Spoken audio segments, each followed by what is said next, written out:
Hey everyone, welcome back to another Fred tutorial. My name's Josh, and today I'm going to show you how to use Fred's optimizer to optimize a lens to focus light onto an analysis surface. So to start, I'll just run a quick ray trace so we can see the behavior of our lens.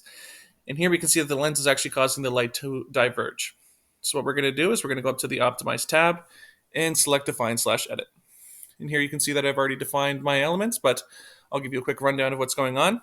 So the first thing that we do is we select our entity that is being optimized, which in this case is our lens, and then the parameters of the lens that are being optimized. So here I've selected power of a lens element, bending parameter of a lens element, and the thickness of a lens element. After we've done that, we needed to define our upper and lower limits. So for the example of the thickness, I've selected 0.1 to 1.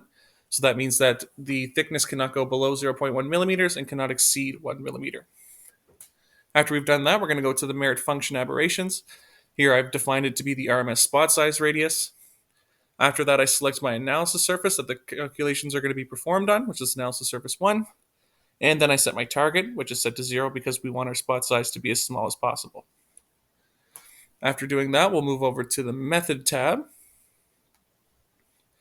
And here you can see I've set the merit aberration to run for 50 iterations or until the merit function changes less than 0.0005. So after we've defined this, we can close this down, go back to the Optimize tab, and select Optimize. And here we can see on the right side that each iteration is being ran and put into the output window. As well, we can see in the 3D view that our lens thickness is being changed as well as the other parameters and focusing the light onto our analysis surface. And now we can see that our merit function has converged in less than 50 iterations due to the convergence criteria that we defined. And running another quick ray trace, we can see that our lens is in fact focusing light onto the analysis surface. And there you go. As always, CBS is here to help support all Fred users, and keep an eye out for more helpful content just like this.